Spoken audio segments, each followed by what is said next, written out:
Hi, everybody. Welcome to the program tonight.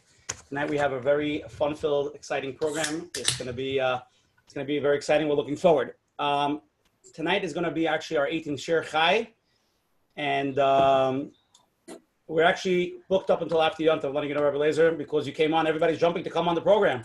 You're bringing in everybody, and the Baruch Hashem, the Shir, this program is really exploding. And we want to thank again all our viewers and everybody for helping us post it and letting people know about it and getting it out there. It's really making a big difference. We're really trying, organically. Again, this is not a profit type of thing. It's just really to help people out. And the more people could promote it to their family, friends, put it on their WhatsApp status, email it around, it's very appreciated.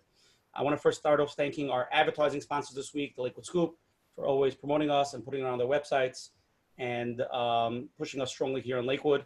I want to give a special thanks to Rabbi Yaniv from Chazak. They offer programming for all. For more information, go to chazak.org. They always promote us on all the Chazak platforms. I'd like to give a special thank you to COL Live, Mrs. Mika Sofer, for promoting us on that website. And a very, very special thanks to Mrs. Chayla Kaufman and Mr. Shmuel Summer from JCN, Jewish Content Network, for always promoting across all digital platforms and really getting our message out there. We really appreciate it. As everybody knows, we have a lot of big programs coming up. Next week is going to be Rabbi Shimon Russell talking about some other programs. We'll talk about it later and today. I want to start off first with our host, Coach Menachem, to open up with a few words. Thank you. Okay, welcome everyone to another show. Let's get real with Coach Menachem, and Baruch Hashem, we're up to show number 18. Baruch Hashem, we had a major atzlacha. I want to welcome all our big fans that show up every week and come here to spend some time to help for the chizuk. And I welcome all the newcomers tonight. If it's the first time, you can go look, check out the recordings of the past shows. MenachemBernfeld.com. And this is where we get together Sunday night, where we can take off our jackets, sit on the couch, and have a real talk. Now, for most, it's relaxing and you can take a deep breath. But for some, it is hard because you get to see what's really going on. And sometimes it's stuff that you don't want to see, but hiding them is not the solution. So, and I want to welcome Rabbi Brody for being with us tonight. I want to thank you very much for giving us, giving up of your time early in the morning to be with us, to help us be mechazik and Emuna b'tachin.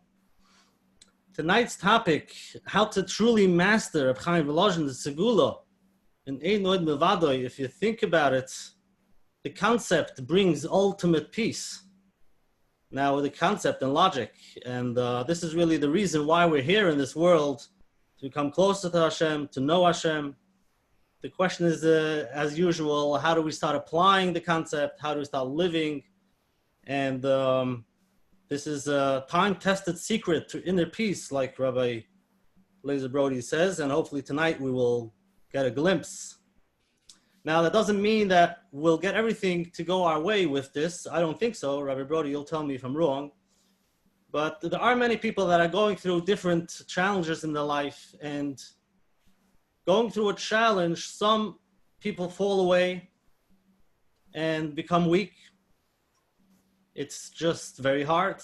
And some continue holding on despite all the challenges. Now, does Emuna mean everything will change and look beautiful? I don't think so. Let's find out. But what it does mean is that you'll be walking alongside with Hashem, letting go of the need to change things. You want it to be a different way if Hashem wants it this way. Now, obviously, with tefillah involved, which we will hear tonight, how does tefillah come in? And it could be very hard while you're going through a challenge. While you're going through, it could be hard even to listen to what we're going to be discussing tonight. When you're in the challenge, it's real. And when it's real, it's hard. So it might be hard to hear the concepts, but we hope in Emunah Hashem, just so you sit here and listen to the concepts so that in Emunah Hashem, when you're ready, you can start implementing and seeing the changes and the haftacha of Ein Od Milevado. Before we start, I suggest that every one of you should think for a minute, and which area in your life would you want to use this, what we're going to learn tonight, the Ein Od Milvado, the Segulah, it's not a good idea to be all over the place. I want, in general, everything should get better. If you think of one thing, you can write it down, have it in front of you, and hopefully in an hour and a few minutes, you'll be able to apply what we're going to hear tonight to that thing, to that area. And once you get a hang of it, you can use it in other areas in your life. Thank you very much, and looking forward to hear from Rabbi Lazer. Okay, not yet, Rabbi Lazer. 1 minute. Let me take over. Again, tonight's sponsor tonight is my good friend Uri Bean. He has a company, Reliable Cleanup. Hold on 1 second. They service the tri-state area. They do demolition, garbage removal, trash outs, clean outs, cleaning crews for post-construction, tree removal, lawn care, concrete cutting, and beyond, same-day service. Please give him a call. Very good friend of mine. Rabbi Lazer, I think you know who he is. Big plus of yours, 732-779-8851. And again, thank you for sponsoring tonight. An overview of tonight's program is Rabbi Lazer let me give him a little bit about Rabbi Lazer. The reason Rabbi Lazer Brody was requested to come on the show because so many people are well known him. He is considered known the voice of Emuna. And when we first spoke to Rabbi Lazer, we asked him what should be our topic to discuss. And he said, we're going to discuss the Avtacha from Chaim Volozhin on Ein Od Milvado. I was like, excuse me?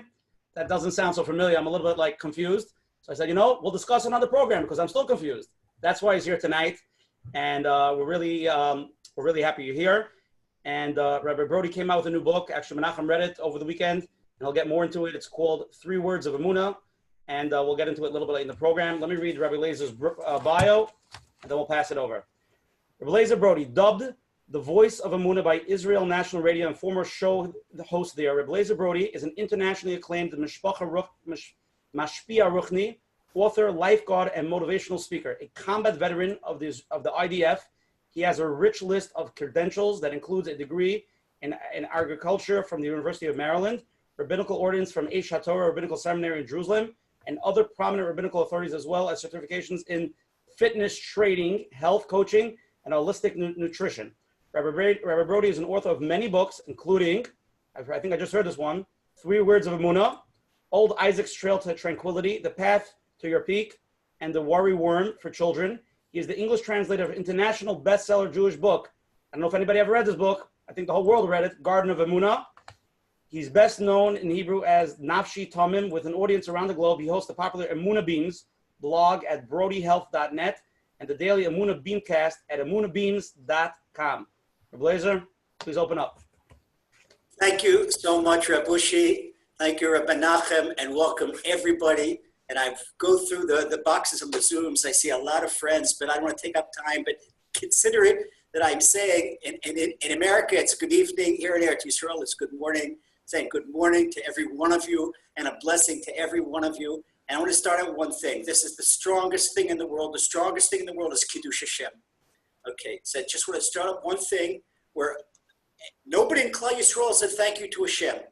And I wrote an article yesterday, and it's kind of gone a little bit crazy in Eretz Yisrael. They picked it up in the conventional news. It's on Israel National News about thanking Hashem for what he did without us even knowing. We're lying in our beds, and we think, oh, we've got a rough life. We got here, and coronavirus, it clouds everything, and people have health problems, and people have income issues. But forget that, meanwhile, the dark side is still working. And there are grandsons of Amalek that are still working day and night to try and destroy Yiddish Kinder. Okay, and what Hashem did in 2016, Nasrallah started saying with a big grin on his face that the demise of Eretz Yisrael, chas v'sholom, the enemies of Israel is near. Loshat Sakinor. Okay, and what Hashem did, he took that, Iran, Nasrallah, and just what King David writes in Psalms, Bol Karav Yachpereu, that the Russia, he digs a hole for the tzaddik to fall into, and the Russia falls into his own hole. And what you saw last Tuesday was sky high. Nobody understands what's saying, oh, an accident, this, that. It was not an accident. It was not an accident. That Hashem saved, who knows what kind of Holocaust Hashem saved from. And with all the ammonium nitrate and what they want to bombs and doomsday. Thank you, Hashem. Thank you, Hashem. Thank you, Hashem. Everybody say thank you, Hashem. This is where I start. Just say thank you, Hashem. A public thank you, Hashem, because we all really deserve to say thank you to Hashem. Okay, first of all, very brief. I am going to be brief.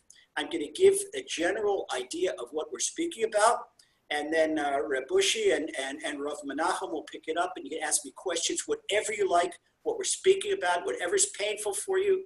Okay, you don't like. I love the name of Rav Menachem's show. Keep it real. We keep it real. We keep it real. But I tell you, what is Emuna? What is Emuna? Imagine you've got two fighters in Madison Square Garden, and for the world champion heavyweight title, okay, the loser is going to get $3 million. The winner's going to get $15 million. Okay, so some guy comes in and he walks into Madison Square Garden. Somebody gives a free ticket. He's never seen professional boxing. He doesn't know what's going on. And he sees one of the fighters come at the other one. He's starting swinging. And he says to the other fighter, he says, get out of there. You're going to get hit. Get out of there. So waits to the bell when it goes down. He says, get this turkey out of here. I'm in here. I'm going to win $15 million. I'm going to win this. I'm going to win $15 million. And then when he gets hit, even the winner, have you ever seen the champion? When you see the champion, the champion has got a black eye and he's got blood nose. He's got $15 million. He's laughing all the way into the next world. That's where we're going. Okay. Yeah, we got a black eye. Yeah, we got a bloody nose. But then you come up and when you see what the Yerushalmi tells about the honor guard that greets a person that has come in this world and was fought in combat with the dark side. Every single one of you has your own Esau angel. Every single one of you, your sons and daughters of Yaakov Avinu, and every single one of us. What do we say? Milchamala Amalek Dor, a war against Amalek Dor. Amalek is the grandson of Esau. Okay, so it's not Esau's angel, but Esau's grandson.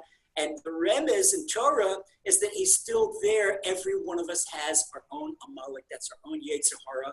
And this is the championship battle. So how do we get through life? Rav Chaim of Volozhin, he gives us a Nefesh Chaim, 3 words. And this is something that really, one thing I hate about is sinas chinam. I hate sinas chinam. Sinas chinam destroyed the Beis Hamikdash. And I don't like political jewelry, where it's my political party and my here and my there. And my hobby is to take what's in the Nefesh Chaim and find the same thing in the Baal Shem Tov, to find the same thing in the Gaon of Vilna, and to find the same thing that told us Yaakov Yosef. You could see because Divrei Elokim Chaim. Just like nobody can say, who would be the ridiculous thing to learn the Gemara, Havayas, Abaya, and Rova, and say, no, Rova's out to lunch. Chas v'shalom, chas v'shalom. Elu ve'elu Divrei Elokim Chaim. Abaya and Rova, it's all Divrei Elokim Chaim. So because the person doesn't understand, the Rebbeinu Shalom would explain to it, okay, Abaya is talking about Olam Asiyah, and Rav is talking about Olam Yitzira. So we're in Asiyah, so this time, Ye'el Kagam, the halacha is like Abaya. All right, this Hashem tells you how to do it. So don't think that anything, it's all different. It's all the emes of Torah. It's all emes of Torah. So Reb Chaim of Volozhin says 3 words, that's all you have to do. Ein Od Milvado. And it gives you a sign check. If you're in your challenge, you're in the ring and you're getting hit. And like I say, I was a beautiful hakdama, a beautiful introduction, Rabbi Menachem. Take what Rav Menachem told you. Keep in mind your painful problem. And you can hit me with it. Go ahead, hit me with it. This is, we're not here to eat chocolate ice cream. And you can see people sometimes say to me, oh, well, Rabbi Lazer, you've got such an easy life. Oh, yeah? Okay, we'll hear about my easy life. All right. And just take it, count my broken bones. Baruch Hashem. Anyway, keep your painful problem. Hit me with, and now we're going to apply our template, how to deal with it. All right. Ein Od Milvado. I'm going to teach you 3 things. There's only 3 things I want you to remember tonight. Okay. We're going to keep it real and keep it simple. Okay, the first thing is the very first principle of the Rambam. We're explaining Reb Chaim Volozhin's Ein Od Milvado. How can Reb Chaim give us a sign check that if you remember in your challenge, Ein Od Milvado, that there's no one but Hashem, you are going to see Yeshuas, you're going to see salvations, you're going to see miracles that you never saw in your life, okay? Because this is the whole thing. But what do people do? Why are people manic and people are depressed? People are manic when they have success. Oh, wow, this is great. Like Muhammad Ali, fly like a butterfly and sting like a bee. They had nobody but me. Okay, no. And then what happens when he gets in the ring with Joe Frazier, and Joe Frazier knocks him out? Oh, depression. Okay, depression. It comes in. When you think your successes are yours, and when you think your failures are yours, you're manic or you're depressed. But you know, everything comes from Hashem. Ein Od Milvado, there's no one but Hashem. This right away puts your emotional level on even keel. Now you can function because you don't lose your mind. You know, with gaiva, with pride, a person loses his mind. He loses his mind, loses his thought process. And with depression, he certainly loses his mind. He can't function. But when you have Ein Od Milvado and you know that the game is not up to you. Yeah, you might be in the ring fighting, but you know who the coach is waiting and is going to water you out, give you water to drink and wipe your forehead and tell you what to do? That's Hashem. Hashem's right there. Not only that, Hashem's with you in the ring. Hashem's with you in the ring. You're not moving your fist. That's Hashem doing it. So remember, Ein Od Milvado, Hashem is always with you. There's no one with Hashem. And the first thing a Jew believes in, and the first of our 13 principles of Emunah, Hu Levado, he alone, Asa Oisev Yasser Kol Masim, did, does, and will do everything. That's the first thing. Okay, now we go to the second thing. So who is this Hashem that does everything? Who's Hashem? People go through their lives as frum. I hate the word frum. I hate the word frum. Try this, okay? I will say the word frum and smile. Frum. You can't do it. Say the word frum. Go ahead, try it. Frum. Look, no, you can't do it. You can say, but my mean. Now say my mean. I'm a believer. Oh, it puts a big smile on your face. You can't do that. You can't do that. Okay? You see that? You got to smile. You got to smile. Penny Weiss, you got to start smiling, my man. Okay? There you go. Okay. Now I can continue. All right. Baruch Hashem. So we remember that there's no but Hashem. But who is this Hashem? People learn. They learn K'soy Sechoshen. They learn Baba Basra, Be'iyun, and they don't know who Hashem is. Okay, you can't do anything. You can't do anything. You can't keep Shabbos. You can't learn Gemara. You can't cross the street if you don't know who Hashem is. Okay, Hashem is my loving Tat in Himmel, my loving Father in heaven. Oh, but say, how can Hashem love me? Look what he does to me. All right. Tonight, you're going to say, or if you already did Daven Ma'ariv, you said Kriya Shema. What is the bracha that you said before Kriya Shema? You said Baruch Atah Hashem, Yud Kei Vav Kei, Adonia, because we're not based on Mikdash. We don't say Yud Kei Vav Kei. We say Ado, the Ado word. Okay. Shem Malchus, hold it tight out in the field. Velo Tisad Shem Hashem L'Shav. The third commandment, you shall not take Hashem's name in vain. Oh, but you said, Ohev Amo Yisrael. Hashem, he loves his people Israel. Well, you're one of his people Israel. That means a klal and prat. You're a prat, part of the klal. You're a particular part of the general rule. Hashem loves you. Hashem loves you. And then Hashem comes in the Torah, he writes in his Torah, Bani matem l'Hashem elokechem. Okay, who is the abusive parent out there that takes a whip and whips his kids before he goes to sleep and scares them and yells at them? And then who's the abusive parent out there? We know if there's an abusive parent, you deserve to be in jail. Okay, don't abuse your kid in front of me. No. Okay, but a Jewish parent? Abusive? No. Hashem is 1,000,000 times more loving than the most loving parent amongst us. That's who Hashem is. That's my loving Father in heaven. All right, so that's number 2. Number 1, everything's for Hashem. It's all Hashem. He alone did, does, and will do. And that's for the Rambam's first principle, the first thing a Jew believes in. Second, that he's my Father in heaven. Deraisa. And were it not true, we would not say this bracha Ohev Amo Yisrael every day with Shem and Malchus. You think that Anshe Knesset Gdolah say, okay, let's see how we can make the Jewish people for the next 2,000 years say bracha lebatol. It's crazy. It's up, of course, is to say something like that. So we know Hashem loves you. All right. So if that is Hashem doing everything, and if that is number 2, my Father in heaven who loves me, therefore, number 3, everything he does in my life is for the best, whether or not I know it. Whether or not I know it. Okay, so you would say, well, but I don't understand anything. You don't understand? No, there's a minhag in Eretz Yisrael for 10th anniversary. You know what you buy your wife in 10th anniversary? In Eretz Yisrael, you get a 10,000-piece puzzle or a batik. Depends what she prefers. A batik is needlepoint. Okay, that's the French needlepoint. That's what we call in Eretz Yisrael. Or a big needlepoint mural, or a big 10,000-piece puzzle, and then Your wife, she does it, works on it every night after kids go to bed for a whole year. She got this beautiful mural. She picks out the mural she likes with her own two hands. And then for the 11th anniversary, you take it to the frame maker and you buy an expensive frame, $700, $800 in Eretz Yisrael costs. I don't know what it costs in America. And you put it on your living room. And everybody see it in Eretz Yisrael and the community, Torah community. This is what they have because it's a minhag. You see that in the Brody house, the Brody Shabbos room too. Okay. Now let me ask you a question. If you have that 10,000 piece puzzle, and before you do the final paste it and take it to the frame maker, if one piece is missing, you got 9,999 pieces. Oh, there's no big deal. One piece missing. Who would buy an $800 frame for a puzzle that's got a piece missing? Nobody would do it, okay? But when Hashem does something, and it's a 10,000 piece puzzle, we're not missing one piece. We're missing 9,900 pieces. Maybe we got a few pieces. We do not understand what Hashem is doing. When Hashem does something, he takes into account everything. He takes into account every one of your past go around, the future, and your mission in life, every single thing, but it is all for the best because this world is finite, just like the body is finite.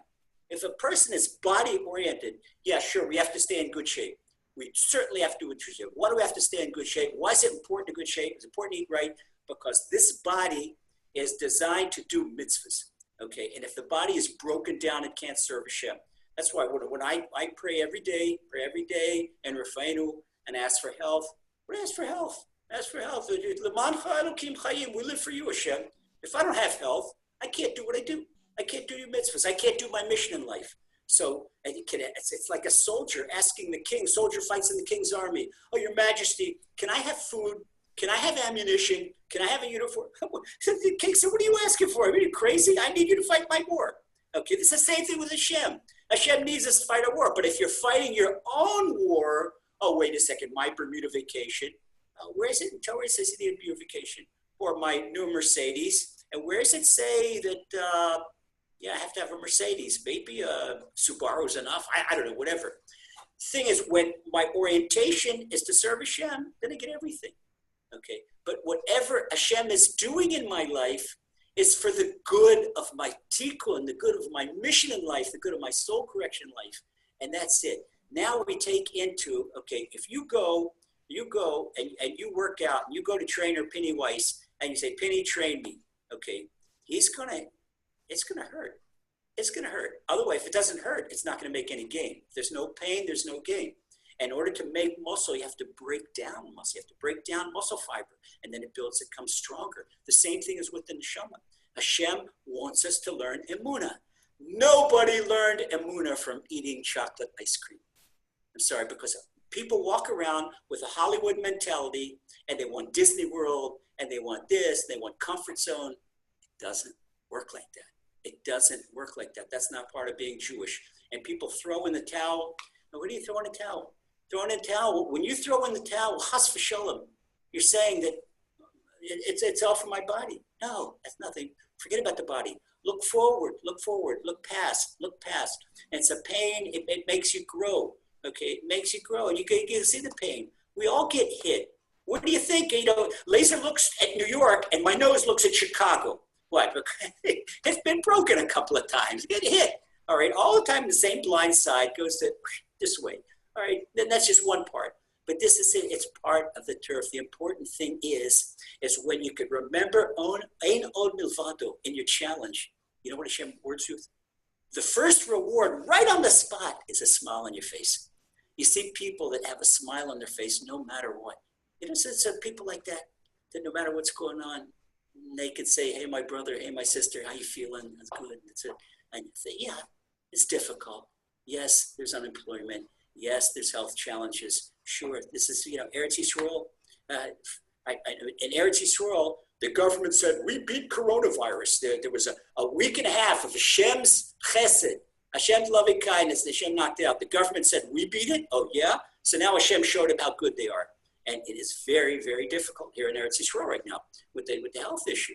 And you got to be careful. You don't have the same freedom of movement to do whatever you can. And Baruch Hashem. But still, we know that it's all from Hashem. And Hashem wants to bring us Mashiach. And Hashem wants to clean up our act. and people are walking around and Lucy in the sky with diamonds. They have no idea what this world is about. So Hashem has to keep them real, and Hashem gives us a challenge that nobody can help. Okay, with all the word and all the thing, there's a vaccine. Every day, somebody new comes up and says they got a vaccine for coronavirus. Doesn't work. Corona in Latin is crown. That's the keter. Hashem said, this is from me, from the top. Okay, and you can't beat Hashem. You can't beat Hashem. So if you can't beat him, you join him. How do you join him? Ein Od Milvado. Okay, you flow with a punch. You roll with it. Okay, you don't let it. When a person walks into a punch, they punch it this way, and you walk into it, it makes it hurt more. Okay, but you flow with it. There's what's called Aikido. And Aikido is taking the momentum of your enemy and putting it for your advantage. It's the same thing. The Yetzer wants to give me doubt. The strength of the doubt of the Yetzer, throw it up to Hashem. Throw it right up to Hashem. How to do this, we'll talk about it. Okay, but I want you to remember these three things. Everything is from Hashem.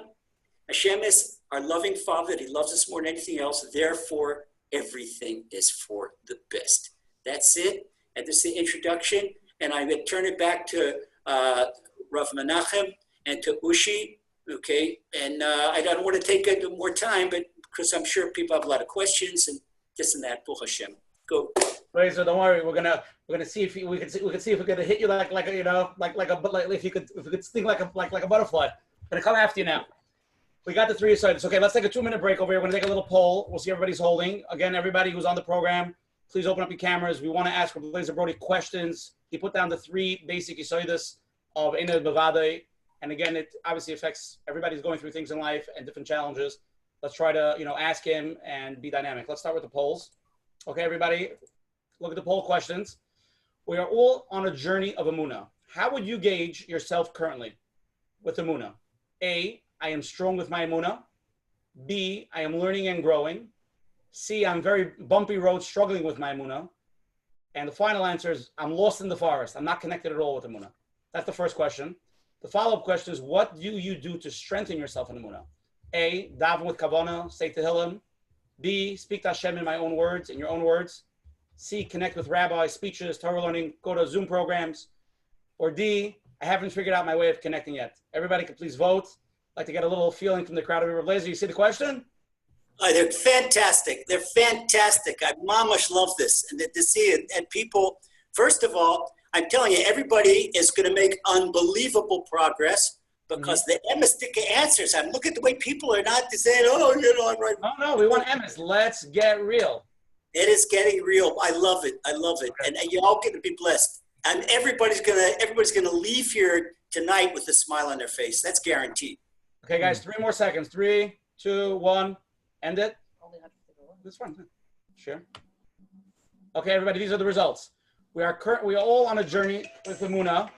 How would you gauge yourself currently? 17% of people here tonight, they feel they're very strong with Emuna. Rabbi Lazer, they're coming here just for what's it called, a checkup. Lovely. 65% are learning and growing, and I'm assuming that's the main reason they're here. They want to keep on growing and keep on going stronger. 16% are very bumpy road, they're struggling, and 2% are completely lost in the forest. Number 2. It's a perfect bell curve. It's a perfect bell curve. You've got 17 on one end, 18 on the other end, and 65 in the middle. It's a perfect bell curve. We got the perfect crowd for you. See, I worked it out for you. Ein Od Milvado. What do you do to strengthen yourself in Emuna? 70% say daven with kavanah Tehillim. A whopping 48% speak to Hashem in their own words. I knew that would be the answer. That's what I do. The third one is connect to the rabbi, speeches, Torah learning, 28%, and 7% haven't figured it out. So that's why everybody's here tonight. It's good to get a feeling from the crowd. We have a few live questions. We have some basic questions. Let's start with a live question. Is he available? Yeah. Scott, every week, Scott. Come on, we need you every week. Shalom Aleichem, Rabbi Brody. Hi, Scott. How you doing? So I guess the question I asked, actually I have a different question first, if I may, but it seems Ein Od Milvado and Emuna, I guess, are the same thing, right? But I guess, when does the Ein Od Milvado apply? At the end of what the outcome, right? This happened, Ein Od Milvado. Or when are we supposed to be thinking Ein Od Milvado? Great question, Scott. Great question. Okay, hold it here. Let me answer the first part of the question. Okay, I'm going to repeat the question to everyone, Scott, so we'll all be together. Scott is asking a fantastic question. Scott says, okay, Ein Od Milvado. All right, he accepts Ein Od Milvado, no one but Hashem, but what does this apply to? Is this Ein Od Milvado, everything is Hashem, every one of my thoughts Hashem, I'm not responsible for anything? I'm elaborating on what you're asking, Scott, okay, because it's such a good question. The answer is like this. Scott, we have to have two mentalities.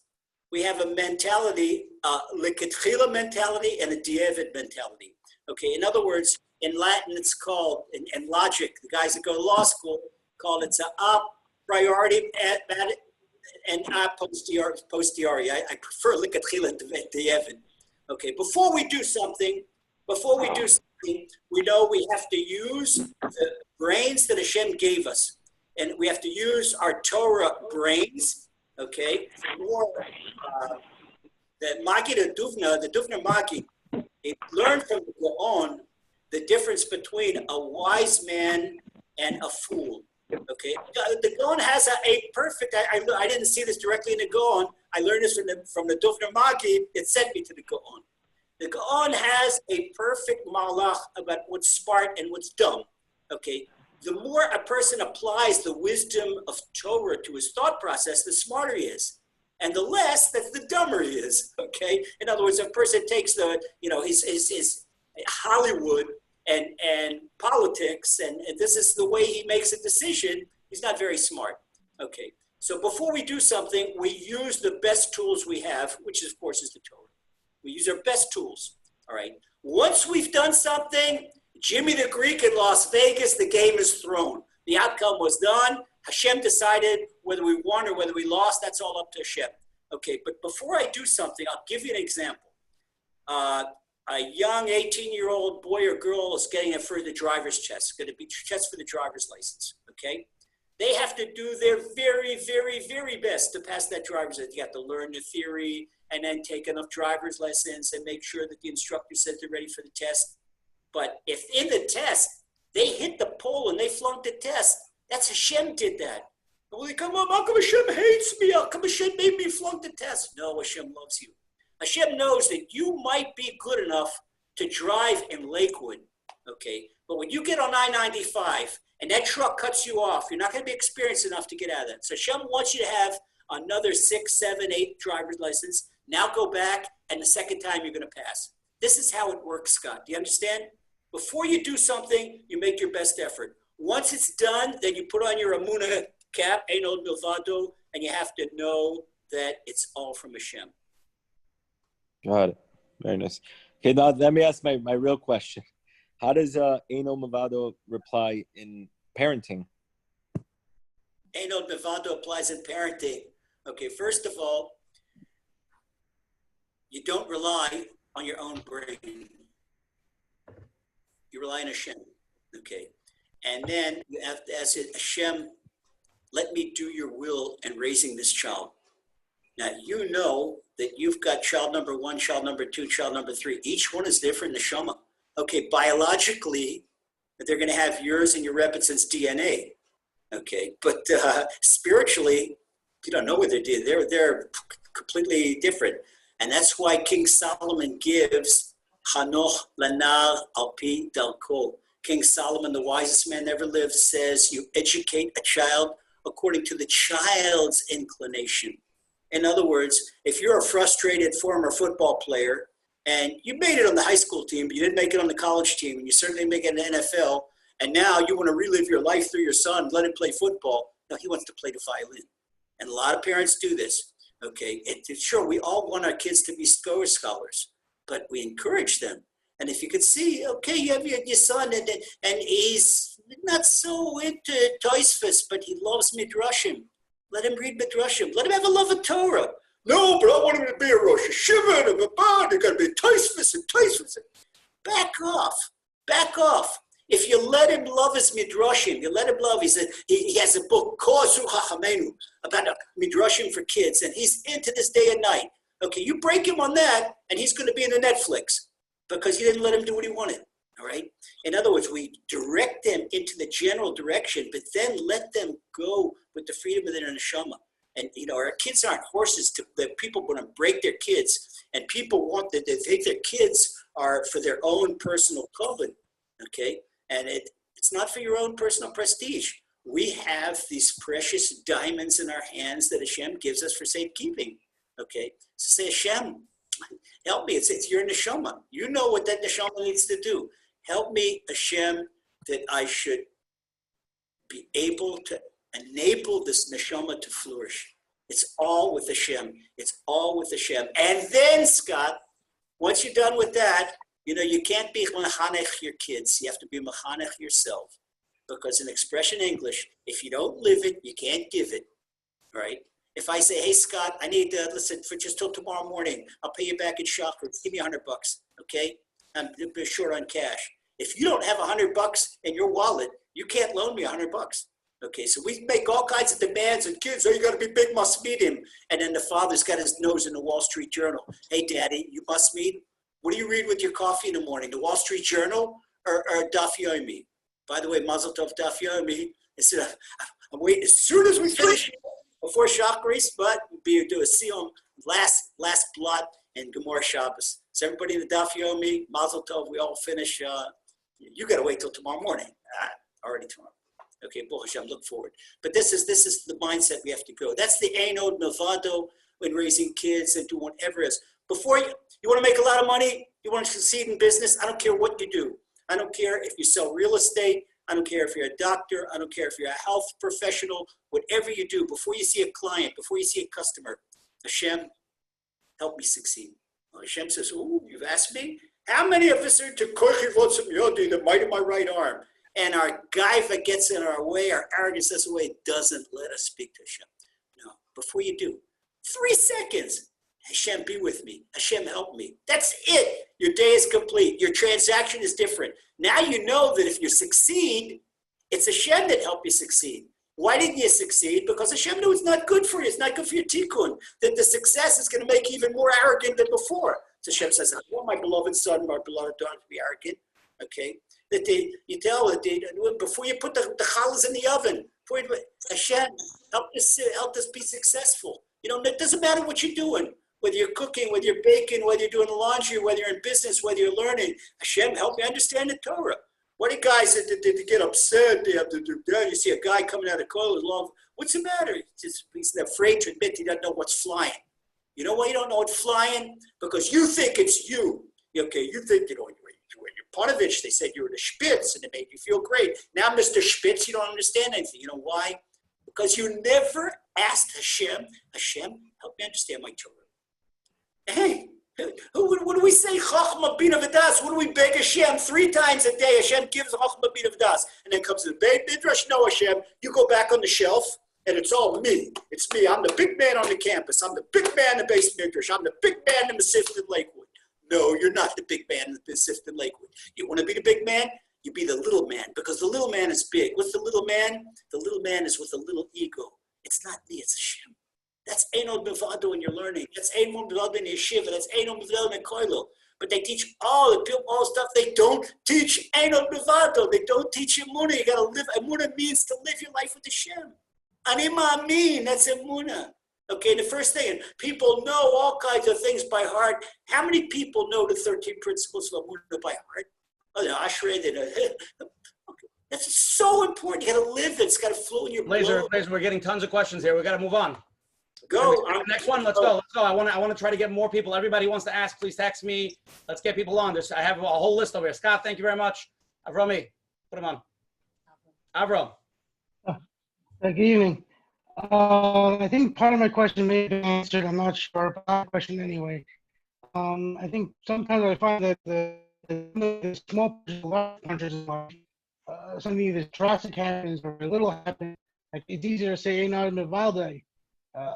We said, Ushi, you gotta Romi's coming through me with a lot of static. Yeah, Romy, you're very not clear. You want to try one more time? If not, we'll move on to the next one. Okay, let's go to the next one. Hopefully it's a little better. Is it any better? A little bit. Let's try. The question I had was that sometimes in the big punches or small punches of life, sometimes in the big scenarios, where either a disaster happens or something good happens. Sometimes it's easier to say Ein Od Milvado when you spend, let's say, 3 weeks trying to find a job, which is not something, too drastic either way. It's regular things that happen. Sometimes it's harder to see Ein Od Milvado. How would you get to an everyday scenario? Lazer, he's asking when it's a harder nisayah and it's a more fair long-term thing, how do you build yourself up? What's a practical mahalach to make that, when you lose the parking spot, you can say Ein Od Milvado. Avremi, if you're a soldier in a king's army and a king sends you to the front, okay, the king doesn't send his soldiers to get shechted, okay? The king sends his soldiers to win. Because if the soldiers get shechted, then the enemy comes and ends up shechting the king, okay? Avremi, if Hashem sends you to battle and Hashem gives you a nisayon, it means that you have the tools to succeed, all right? But the problem is that why do people not succeed? Because they don't believe in Hashem and they don't believe in themselves. Oh yeah, they believe in eating shumt on Shabbos and they believe in shlugging kaporas on Erev Yom Kippur, but they don't believe that Hashem is with them. Okay, you believe that Hashem is right there with you. Right? Hashem's not going to let you go. Hashem is not going to let you go. There's all types of stories about how people have been through the worst situations. And I don't want to start telling you the stories and this and that. Before I even knew anything, before I even knew that there was tefillin in the world, and Hashem put in my neshama that He's with me, and this saved my life. And this it. When as soon as you know that Hashem is with you, as soon as you feel that Hashem is with you, and to feel that Hashem is with you, I'll give you an example. If a person is out of shape, he can't feel his muscles. He can't feel this. As a trainer, I don't tell a person to go run 42 kilometers a marathon. First of all, you walk around the block, little by little, to get in touch with your body. The same thing with your neshama. Get in touch with your Emuna. If a person doesn't have a relationship with Hashem, that's what I'm saying. The way to relationship with Hashem is we start walking around the walk with Hashem. Hashem, let me cross the street. Hashem, be with me when I cross the street. Avrumi, how many people have walked in a green light and a crosswalk, and all of a sudden a truck goes through a red light? It's not a foregone conclusion if somebody crosses the street. And especially with COVID-19, it's not a foregone conclusion that we're going to wake up the next morning. So one of the things, the great thing of COVID, what's great about COVID-19? I'll tell you what's great about COVID-19. Ever since COVID-19 came onto the playing ground, and Lazer Brody's cardiologist says, hey, you know something, Lazer? You're 71. I said, okay, so my driver's license and my passport says I'm 71, but my body doesn't say that. He says, yeah, but you got to take care and this and that, and and he started giving all this scenario about what coronavirus does to people my age. Okay, but I said, wait a second. That's from you, Hashem. Okay, the cardiologist, he's not one of my Emuna students, but this is you, Hashem. I don't hear the cardiologist, I hear Hashem. So what is great about the coronavirus? Lazer Brody has been saying every single morning when he gets up, thank you, Hashem. Moida ani. I don't say moida ani like moida ani funecha, like a parrot, like a Brazilian parrot. We're so milumada, we're so used to it. Moida ani funecha. It's not a foregone conclusion. In Eretz Yisrael now, there's 10, 11 people dying every single day. It used to be in Eretz Yisrael when a soldier got killed. That was banner headlines. Oh my goodness, a soldier got killed. And look how pinch-sensitive people are coming. Look what happened in Lakewood. Look what happened in Borough Park. Look what happened in Williamsburg in your own backyard. It is a foregone conclusion that somebody's going to wake up tomorrow morning. Then we're going to wake up, thank you, Hashem, thank you, Hashem, thank you, Hashem. Thank you, Hashem, my heart works. Thank you, Hashem, my eyes work. Thank you, Hashem, for another breath. Hashem says, you're going to say thank you? Now I'm going to give you real reasons to thank me. Okay? So we have to get used to living with Hashem, living with Hashem. And Avremi, you're right. When the tougher really, it's hard to feel Hashem. You know why it's hard to feel Hashem in the tough times? Because the same person doesn't feel Hashem in the easy times. Get used to living your life with Hashem. Okay, Hashem, when you sit down to the table, Hashem, let me eat what's good for my body and neshama, what's healthy. Hashem, let me eat so that I can do my job, so I can daven with kafona, so I can work. I gotta make a living so my kids can learn in cheder. It's not. Come to Eretz Yisrael. Cheder is free. Okay, you guys, you spend what you spend on cheder, you could live like a king in Eretz Yisrael. All right, this is a little side. I couldn't help it. I'm sorry, guys. Couldn't help it. All right, We'll leave it for the end. Dessert. Okay, good. Ushi, Everybody's ready for the next one? I think you might know this guy. Let's see. Judah, you're on? Hi, guys. Hey, how are Judah, big Judah, my brother. How you doing? How's the Rebbe? Okay, babe. Shtabach Shmolad. I don't want to keep this. Probably a lot of people waiting. I'll ask very quickly and straight to the point. So I'm going to ask a New York question. New York question is that sometimes things going real smooth. A lot of times, all of a sudden, you think everything's going smooth. All of a sudden, the machine gun opens fire on you. And then you want to hit into the Ein Od Milvado on the spot. But you're frazzled. Well, everything was fine 30 seconds ago. Now, all of a sudden, things are going sideways. Whoa, where'd this come from? Or you're in a business meeting and it just went upside down in the last 10 seconds. And oh my goodness, but you have enough cognizance to say, I want to say the Ein Od Milvado, and you start saying Ein Od Milvado, but with the Ein Od Milvado, under those circumstances, what can you do? What can you think of at that time in order to connect to the Ein Od Milvado when you're frazzled? What is those bullet points, so to speak, that you're able to, okay, Ein Od Milvado, Ein Od Milvado, but really, what am I? I'm just saying it. I'm not connecting. Okay, Judah Cohen, brother Judah, is asking for an emergency, and in Israeli army it's called a tzav shmona, an emergency There you go. call. Okay, it's a tzav shmona, an emergency call. Be right back.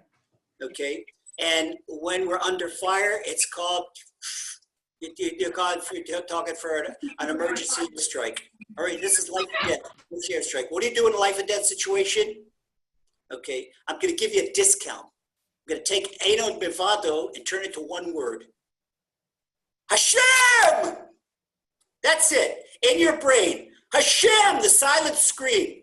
Okay, it's coming. Hashem, I cannot handle this. Hashem, me, Judah, I do not have the tools. Me, Lazer, I don't have the tools. Hashem, this is in your lap.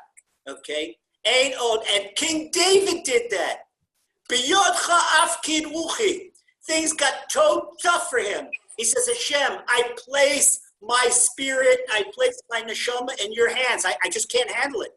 I got a wife that's going against me. I got a father-in-law that's trying to kill me. I got kids that are revolted against me. I got my advisors going against. My own father thinks I'm a little child. I got enemies from within. Enemies, Ein Od Milvado. And then King David says, Yikmul alai imo. After he yells out, Biyod chav kinuchi, now we get the calm. Hashem says, okay, you want to be in my trust? Come, my son. Put you like a baby in my arms. And now King David says, I'm like a baby in his mother's bosom, baby's arms. All right.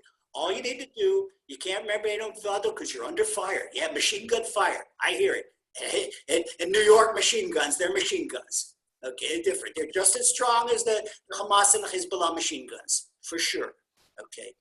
Hashem is saying, you are under fire. You're in a crossfire. You're getting it from your customers. You get it from your boss. You get it from the IRS. You come home. You're getting it at home. You're getting it here. You're getting it there. Your beloved. Wow. I think I see you. I think of Jackie Zichron Avocha. Judah Cohen, he just lost his brother from Corona and they gave him machla and this and that. Wow. And I'm saying, as I'm talking, I got Jackie in my mind. This should be to Louis Nishmas Jackie. Amen. Thank you. Got it. Okay. So see, just Hashem, and to see that this is what you got to tell Esther. You got to tell Jackie's on one, and this is what I got to tell the kids. Just Hashem. Call that to Hashem. Hashem says, my kinderlach, I'm right there with you. I know that. And you want to know something? This will be the biggest honor for Jackie's neshama when, despite the pain, the whole family can call out to Hashem. We don't leave Hashem. No, Hashem, we do not understand what you're doing. But I guarantee you, if you could see If you saw Jackie learning with Aaron Cohen up in Shemayim, you wouldn't have any more questions, okay? If you saw Aaron Cohen is giving Jackie the pshat on what happens in Olam Atzilas and Birkas Kohanim, you wouldn't have any questions anymore, okay? But you can't see this because we would lose our...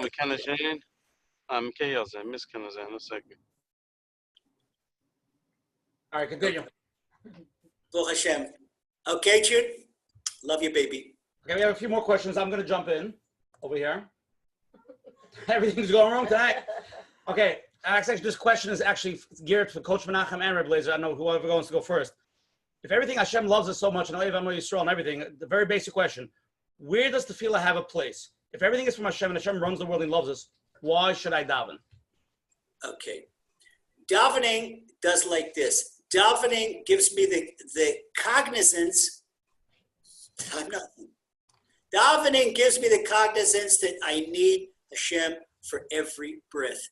Davening is, we were talking about guys in Koilo, guys who Chaim la'adam das. You can, davening is my thought process. Hashem, you open up a person's mind. What Moshe Rabbeinu says, Mi sam pel adam. Moshe Rabbeinu couldn't put two words together. He knew he lived with Hashem. He knew that Hashem gave him his power of speech. Hashem gave him everything. When I daven, I come with everything. I ask Hashem for my health. I ask Hashem for my brains. I ask Hashem to be able to move a finger from here to there. Okay, every brain, you know how many brain impulses to move a finger 90 degrees from here to here? It's something like 90 million brain impulses. Wow. And if a person loses one of those brain impulses, his finger's paralyzed. Everything. We don't even have no idea. That's why I started with the story of Beirut and why we have to all thank Hashem. We don't know what our enemies do. We don't realize, people ask me, how do I not think about Torah when I go to the Asher Yotzer room in the bathroom? You know what I tell everybody? Get a book of anatomy, okay, first year university anatomy, or even first year high school anatomy, and learn about the body. Learn about the body and you'll know how to say thank you about Hashem. People don't know what's inside their digestive system. They eat, but you know one thing, you know that it's a bracha when you have a good digestion, okay, that if it's too much or too little, they're both painful and they're both uncomfortable. What a bracha it is, okay? So learn. Thank you, Hashem, for my pancreas. Thank you, Hashem, for my gallbladder. Thank you, Hashem, for my liver. Thank you, my liver filters out. You know what the liver is doing right now?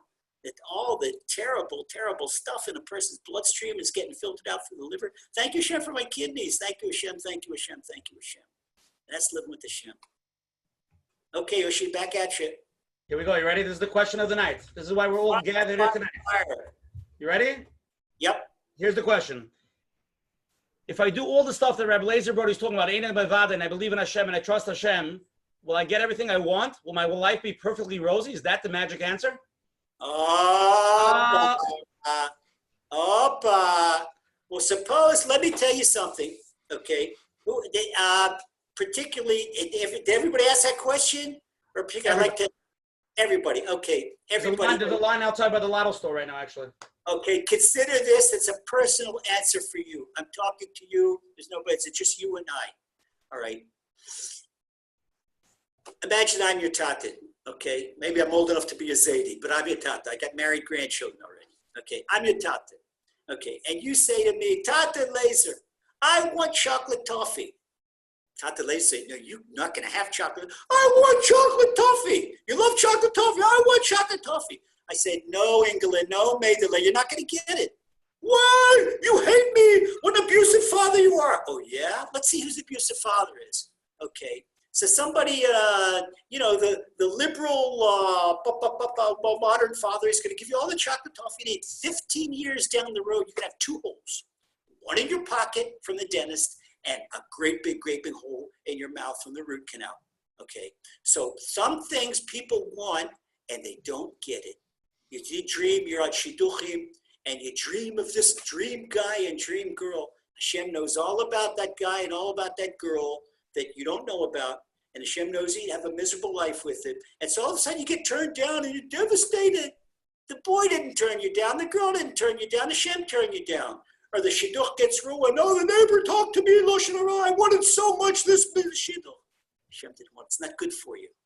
Hashem gives us what's good for us. And this is when I bless people. When I bless people, one of my favorite blessings, Hashem yaneh kol mishlot libcha letova. Hashem should answer all your heart's wishes for the best. What's ultimately good for you, good for your neshama. But not good for this world. So, okay, suppose Hashem gives you a lot of money, but with that money you do bad things and come to the next world. They say, no, this is not your address. Go downstairs. How many people won the Irish lottery and committed suicide? Well, the guy had a nice life before, Chevre and Rusa, this and that. Now that he won the Irish lottery, he doesn't have any peace of mind. Phones ringing day and night, this and that, boom, boom, boom, boom, on the doorbell and here and there. Well, it's a curse. You know why? Because it wasn't for the good. And this is the answer to tefillah, the core question. Anytime I daven for something, it's going to be for my good. If I get something without davening, it's not going to be good for me, because the reason is, if I get a success without davening for that success, then it's going to make me a Baal Gaiva. And so Hashem doesn't want that. Why? Because Hashem says, Hashem says, me. Hashem and the arrogant person cannot live in the same universe. They can't be in the same universe. So what our whole purpose of life, the whole ball game, the fight we're in the ring fighting is to get close to Hashem. That Baal Davar, that Esau's angel, the Amalek that's in the ring trying to hit us, is trying to keep us away from Hashem. We got to get him out of the way to get to Hashem. All right, that's my whole purpose. I want to fight you close to Hashem. Why? Because you see what the Yerushalmi Gemara in Tractate Pesachim, it gives the example of the honor guard that sits on the king's table. Okay, and the king's son, he cries. One day the king says, why are you crying? He says, Father, all these heroic soldiers that fought in the war, they're on your table, the guests on your table. And what am I doing here? I was born here. I didn't do anything. So he says, I want to go to the war too. The king says, no, you can't do. You're not gonna last. He says, no, I got to be tested. I want to be like them. You know who that neshama was? The king's son, the king's daughter. That was your neshama. You begged Hashem to come down here to the war. And now we get hit and we're crying about it. We begged it. You see, there's a paper, you see in Hashem. This is Arizal. Arizal says the neshama signs a paper in Himmel to come down to this world. Okay? And now it's not comfort zone. But you see, America convinces and television and movies, and it convinces a person comfort zone, the comfort zone. And we're doing the people out of the comfort zone. Go to Bnei Brak. Okay, not that. Go see, ask to go into Reb Chaim Kanievsky. And even if they don't let you in, go into the apartment. Somebody ever saw the way Reb Leib Steinman lived? Reb Leib Steinman, so posh. It's broken down furniture, barely. They do this is the Gdolei Yisrael. The Gdolei Yisrael looked at the tachlis. They looked at the tachlis, looked at the end game. Nobody knew the end game like Reb Leib Steinman. And his whole life was for the end game, the ultimate. And this was so close to emes. Okay, so that's why we're just completely in the Torah. So it's not necessarily good when Hashem gives us everything we want, because we're like little kids and we want the toffee. So if we want toffee, give it to us. Rabbi Lazer, I want to jump in the middle because somebody's texting me a good question, a follow-up on this. The person's writing, the more I work on this, the more attuned I am, the more upset I am with myself when I fail. How could I work in it and be okay when I fail?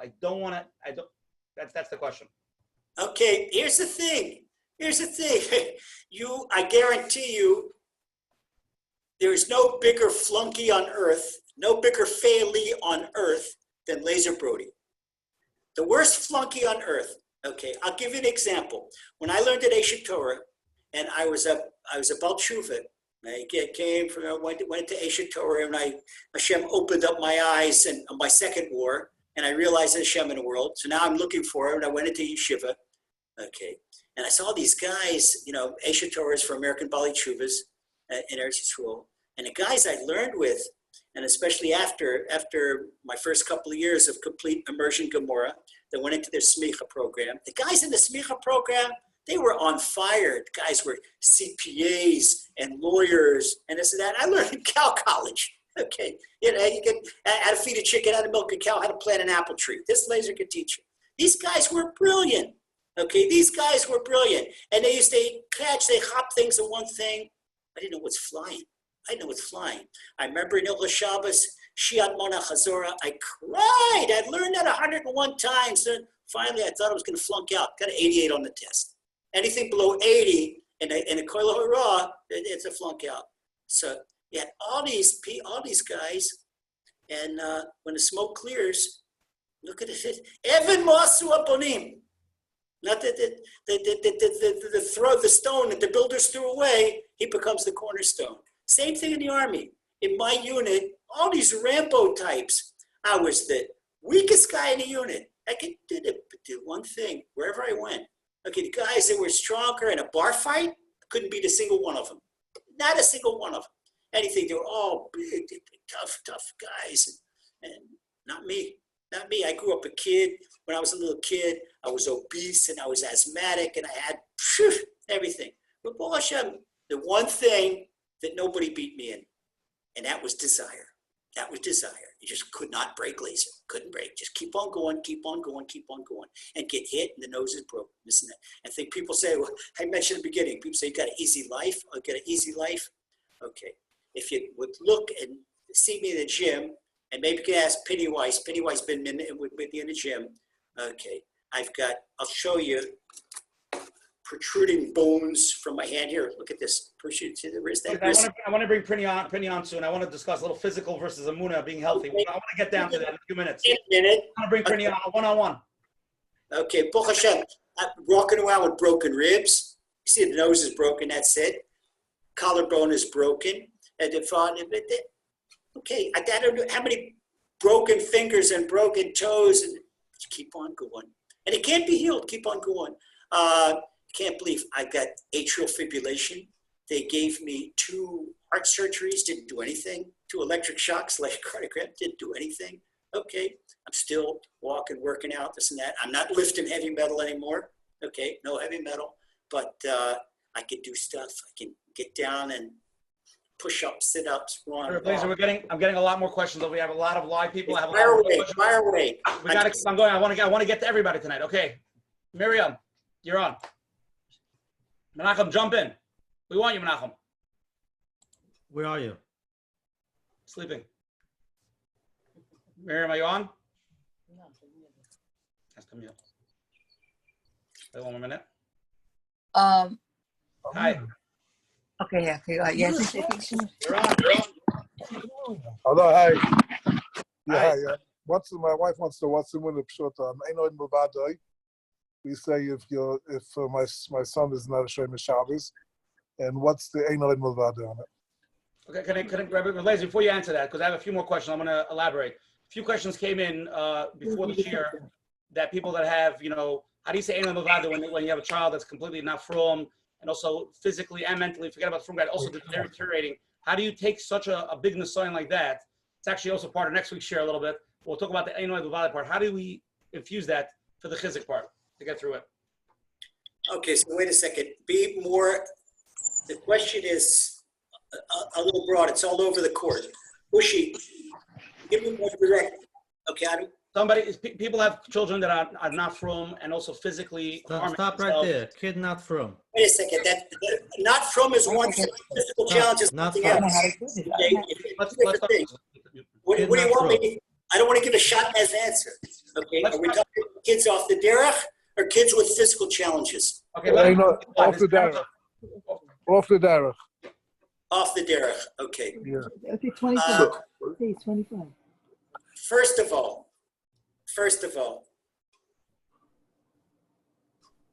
start smiling. Start smiling. You can start. There you go. That's it. Because a lot of kids are off the derech because their parents are from and they're like this. And kids nowadays, they want happy. You got to smile all the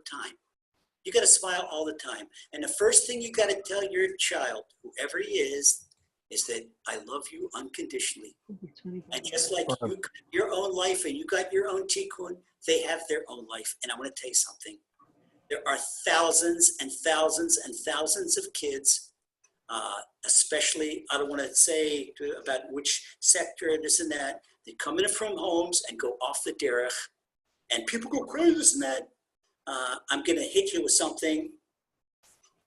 Now, how you play Ein Od Milvado, it's all for the best. It's all for the best. It's for the best for you, and it's for the best for your child. But what do parents do? They hit the kid. We're going to do this. You're going to do that. You can do I that. think 25. I think it's 25. 1 second. 1 second. Let Rabbi Lazer answer. Yeah, but is there you're supposed to be with Simcha? You're supposed to walk around with Simcha? Okay, here's the thing. The first thing, you got to be b'simcha. Okay? If you're walking around with a long face, there's no young person in America that wants a life with a long face. He says, this is where Torah and Yiddishkeit brings me. No, out in the street, they're having a great time. Okay?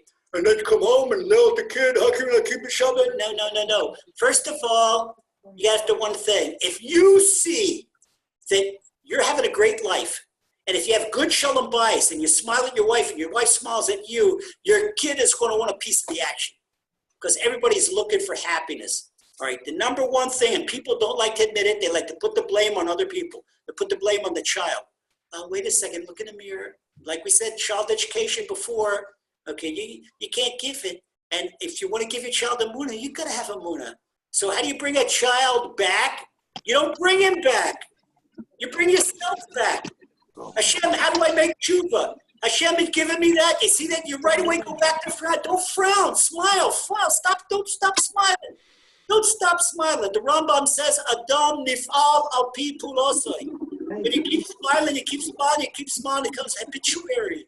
Okay? Don't frown at the child. You know what the frown at the child? When you frown at the child, he right away tells himself, hey, wait a second. Why is mom unhappy with me? Why is dad unhappy with me? Okay. Dad and mom are not unhappy with you, but dad and mom lack Emuna. Because dad and mom had Emuna, and they know Ein Od Milvado, and Hashem loves them, they smile.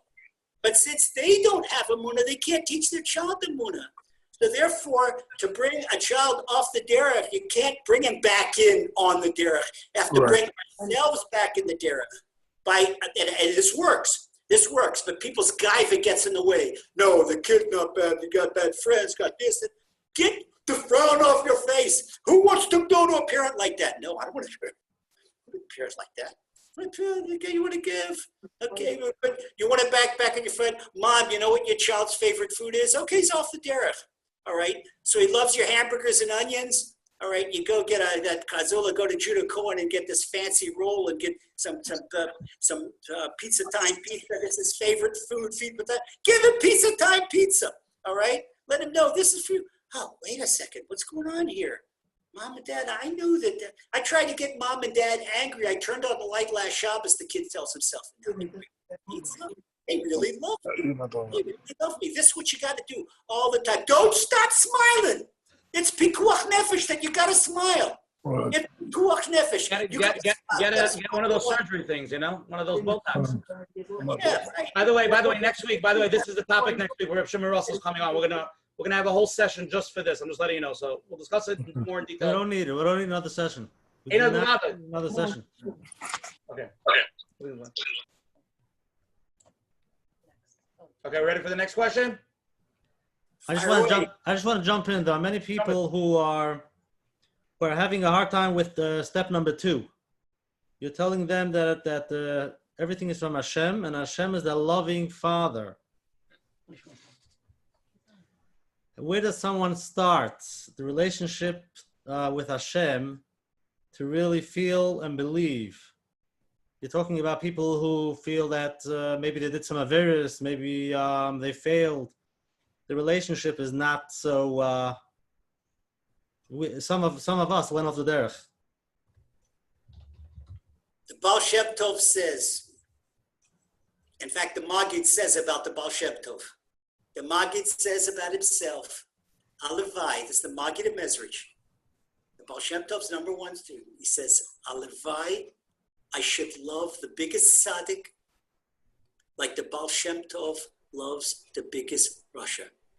So they say to Baal Shem Tov, how can you love the biggest Russia? He says, because the Torah tells me 2 words, v'dav kabo. I should cling to Hashem. How do we cling to Hashem? Hashem is a fire, we understand, can't cling to him. Oh, but we act like him. Hashem loves every single one of us. Hashem doesn't give up on every single one of us. Hashem pulls us at the most unbelievable Yeshuas, but we don't realize it. That's why I started the lesson We have to thank you to Hashem. Because they know it's not money in my pocket. Not money in your pocket. Okay, but maybe Hashem, somebody wanted to round up all the Yidden on a train and put them on a train to a concentration camp. And Hashem stopped that. They don't even know about it. They don't know. This is even worse.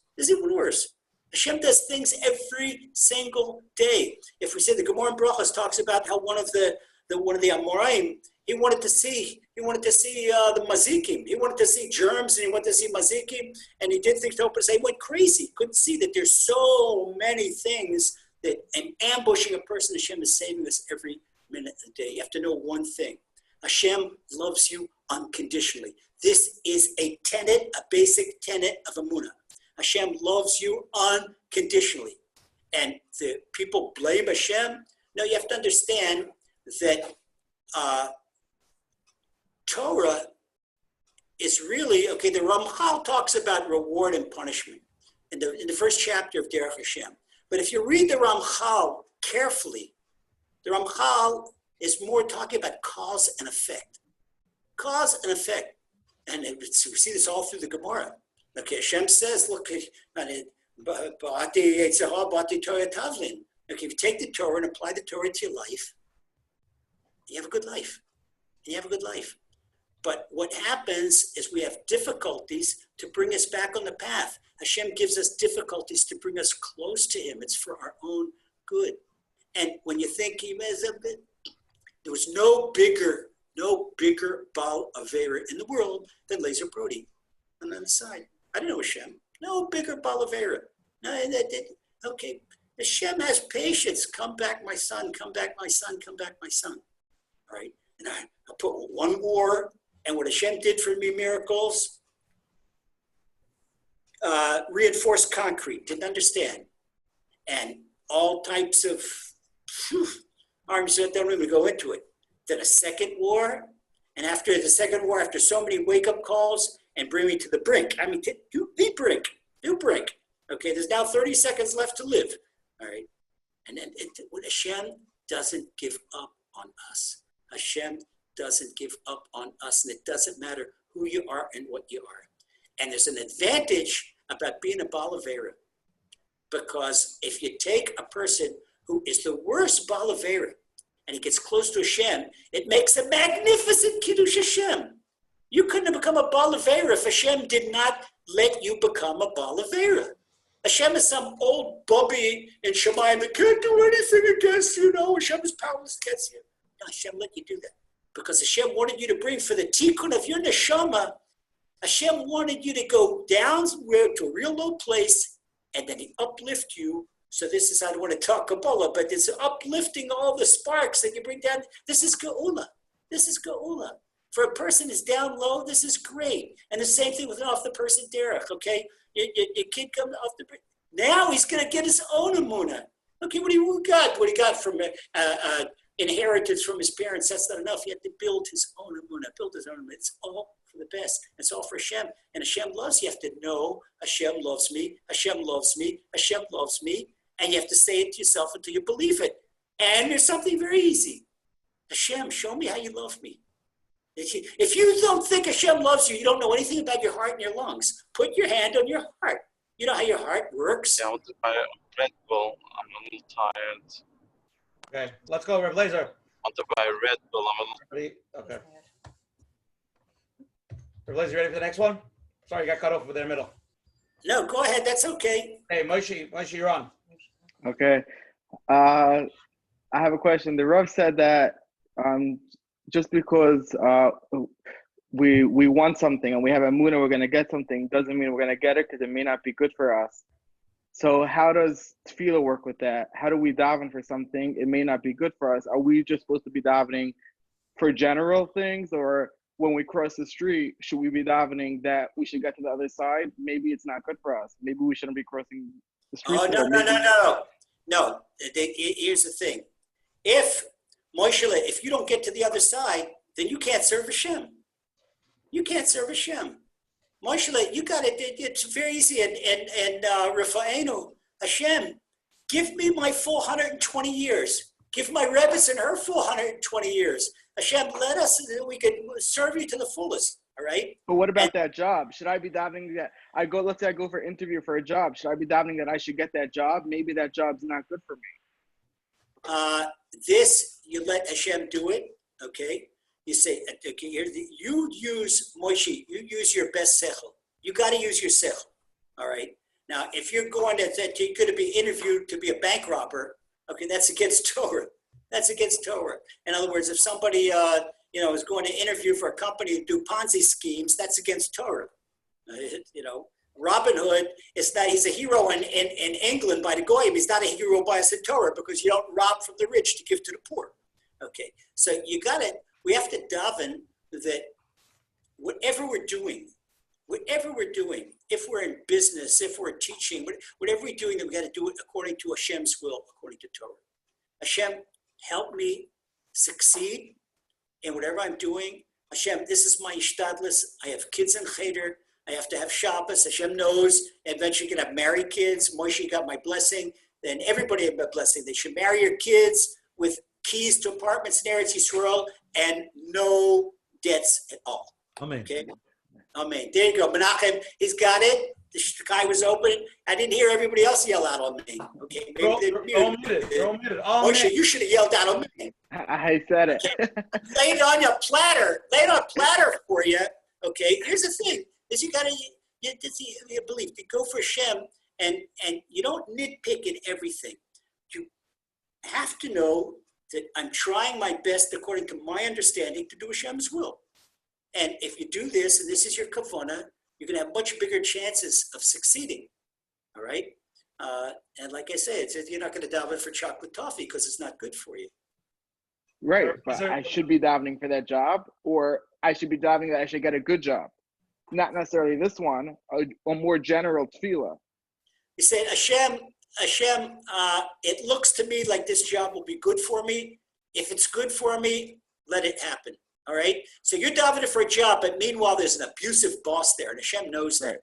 And Hashem knows that Moshe is going to be miserable. Maybe he needs a parnasa now, all right? But once he gets in there, he's going to be miserable. So this is what you think. Hashem, you know, if it's, I have no way of knowing, okay? If this is good for me, all right? This is good for my family, good for my Yiddishkeit, good for my everything, then let it happen, okay?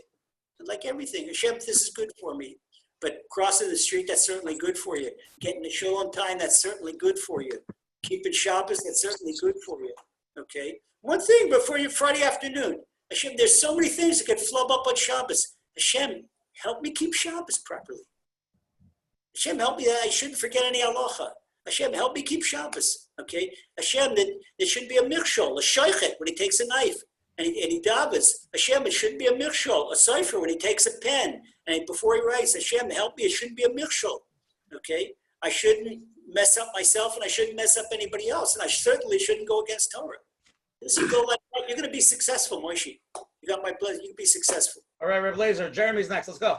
Let's knock them out. Jeremy, let's go. Good question. Thank you, Oshi, Rabbi Brody. Okay, here's my question, Rabbi.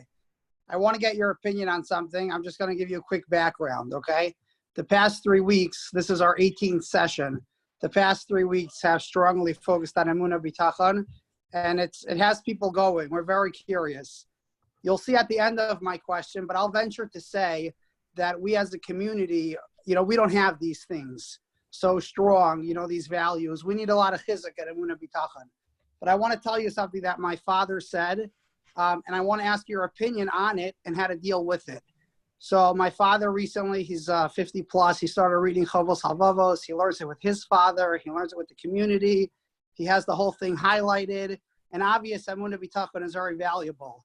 And I quote, "We don't teach it to our children. It is not taught in our schools. This is our problem." That's what he says. My question for you. Right. He's 100% right. So my question for you, number one, is it true? Now, if it's true, we could do something, maybe we can make a big movement. But assuming it's true, I don't think that just like teaching our children by little example, thank you Hashem, Ein Od Milvado, is that the way?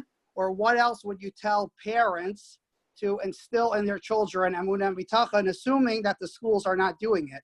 So that puts a big job on us. Once again, instill in yourself. instill in yourself. Kids are looking, how's Abba going to react? They know there's COVID, they know there's unemployment, they know there's an Abba's reaction. You can't teach your kids Emuna, but you can teach yourself. I says, okay, Kinderlach, do you know something? Explain to your kids. There's a concept in halacha. It's called a chazaka. A chazaka is an established pattern. You grow up in yeshiva, you learn about it, how it affects everything. If you take a bull and a bull kicks somebody once, that's one thing. If a bull kicks somebody 3 times, it's a chazaka that it's a dangerous bull. And now the halacha is different on that, okay? And now when the England starts coming, they start learning Baba Kama. Oh yeah, my tati taught me about that. Sure, okay. So there's a chazaka that Hashem fed us 3 meals in a row, despite the unemployment in Korban, okay? That's a chazaka. Not only that, we eat about 1,000 meals a year, okay? If we're 35, Hashem has fed us 35,000 meals in a row. Not a good chazaka, okay? Except Yom Kippur and Tisha B'Av when we voluntarily did not eat. And then at Motzei Yom Kippur, the table was coughing because under so much weight. There's so much heat. Hashem didn't let you know. What would people do? They're worried about, what an insult to Hashem. They're worried about tomorrow's meal. Hashem says, I fed you 35,000 times. Chazak is 3. I've done it 35,000. You don't believe in me? I never let you go. There's always something in the refrigerator. And even if there wasn't, so there was a gemach and somebody brought from you, oh no, guy wants to have a 7-figure income. Hashem decided no. Hashem never left you. So this is what you show your England. Hashem's never going to leave us. We always have Shabbos. We always have wine and challahs and fish and chicken. Who cares where it comes from? Hashem sends it. This shaliach. Who cares? We always do. And this teaches the kid bitachon. This teaches. And they know, okay, Abba comes home and Abba's got a bandage on his hand and Abba hurt his hand, this and that. Oh, okay, it's all from Hashem. It's so great. You know, they had this, and a fall, but I caught myself. Wow, people fall and they break hips and they break legs and I sprained my wrist. Okay, thank you, Hashem. What? Abba sprained his wrist and he's saying, thank you, Hashem. This teaches a child that when a child teaches how a parent, how mommy and daddy handle difficult situations, okay, and they handle adversity, then this teaches them Emuna. You can't say, you do this, you do that, you do that. And once again, the shmeichel cannot leave your face. The smile cannot leave your face. A child needs love. You got to smile at him all the time. Thank you. I just want to take it one more thing. It's interesting from your question also. Some people, they look at Emuna, it's really a huge thing. That is the foundation of our foundation. So it should be something huge. Maybe 95% of the day in school should be talked about it. And we don't see it at all. But sometimes when people think about it, even tonight, is the solution just to say, thank you, Hashem, and talk about Hashem? That sounds very petty, very for little kids, you know. But me, adults, or us smart people, is this the answer? Is just saying, you know, thank you, Hashem, for this, and Hashem helped me with this. Is that really going to change? Is that what I'm looking for? But I believe, and Rabbi Lazer, tell me if I'm right, that the part in us that's missing it is our own inner child. It's that little kid inside of us that's missing. You know, logically we know this. Everything we discuss over here is not new. We know Hashem runs the world. We know Hashem is the best. We know it all. But there's something inside of us that's not living it. And that's really that little kid inside of us. That little kid has to start saying, Hashem, please help me. I'm just going out now. Help me with this. Thank you for this. These small things that sound very, like, it sounds like for little kids, not made for adults. But I think that's where we have to start. And I think that's the answer. And to really mean it, not just to walk around, thank Hashem, thank Hashem, thank Hashem. To really mean it. I'm going to do this. I can't do this myself. Hashem, please help me. And eventually this becomes part of us. That inner child of us starts feeling it. Wow, thank you, Hashem. I just made $1,000 here, a few thousand. Wow, it just worked. You start feeling it, that little child. And eventually it can go over to our kids and our schools. Rabbi Lazer, you must him. Yeah, here. For certain, but I'm taking one step further, okay? Rav Menachem gave 50% of it.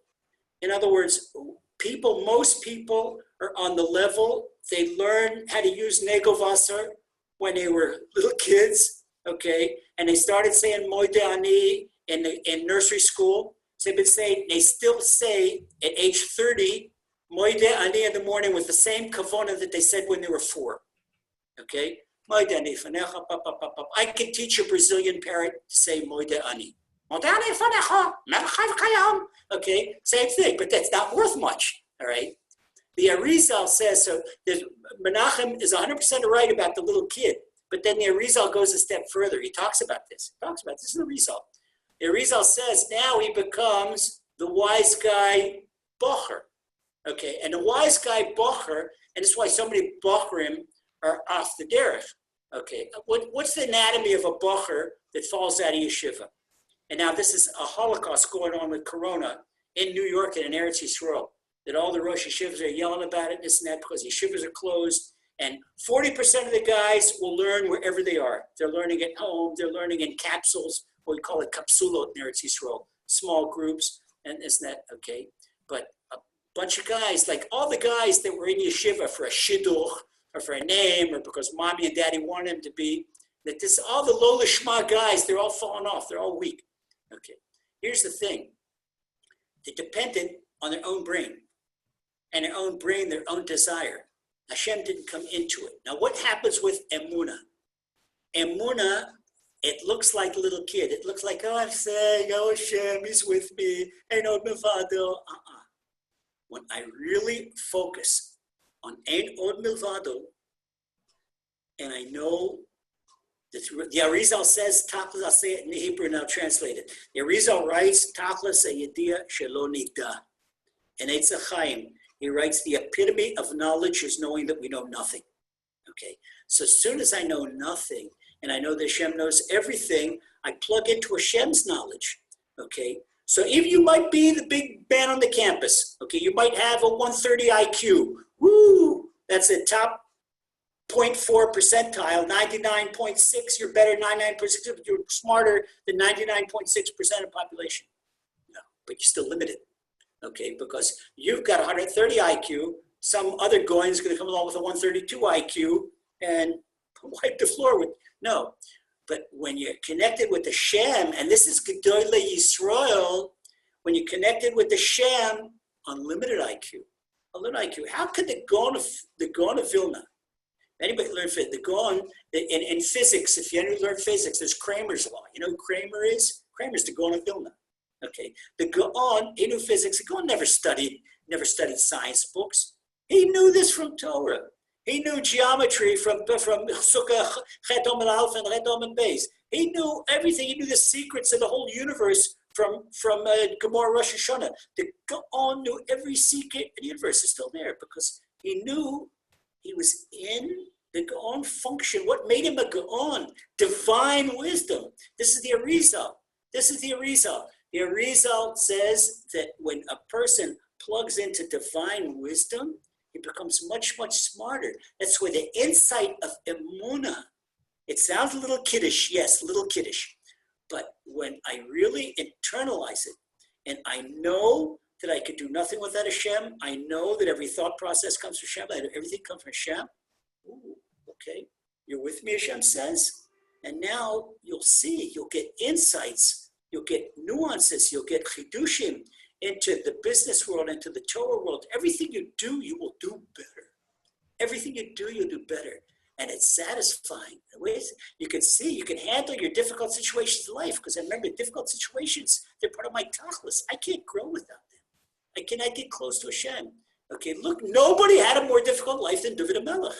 Nobody. David HaMelech had the hardest life in the world. Moshe Rabbeinu had a tremendous hard life. Avram Avinu is Messiahness. You take anybody that was anything in Yiddishkeit, and his life was unbelievable. The Chazon Ish never had a day in his life without super pain.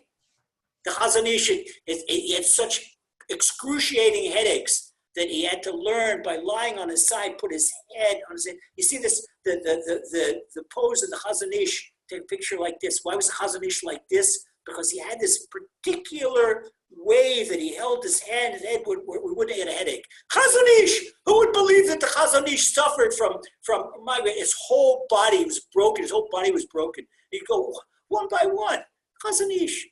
And nobody ever saw the Chazon Ish without light in his eyes.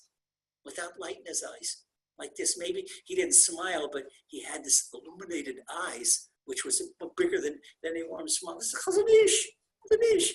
Okay, again, one by one. Take Gedolei Yisrael. They did not eat chocolate ice cream. Lazer, I have like 3 or 4 more live questions. I want to try to get them. Can we go to the next one? You ready? Yeah. When do you have to go? I look at you. When do you have to go? Okay, let's see. Give me a deadline. Okay, you got, keep on going. Going. Didi's next. Okay, you're on. Hi, thank you so much. First of all, I grew up in a house where Baruch Hashem, we were instilled with Emuna Bitachon. When the garden books came out, my mother drank them in, and it like came out to all of us. So thank you. My question is really,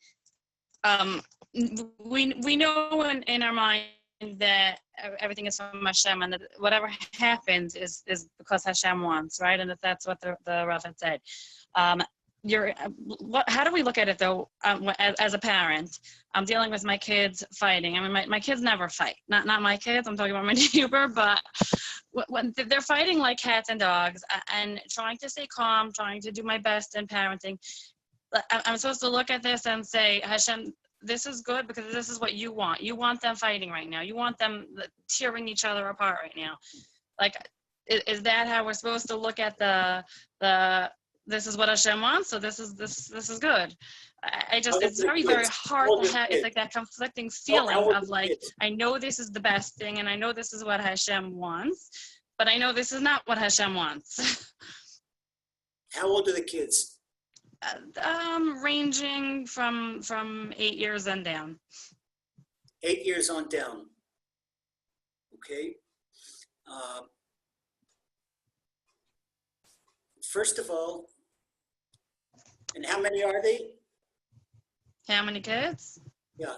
For me personally, it's 4, but I imagine that anybody in this situation with whatever number of kids, okay, is negaya too.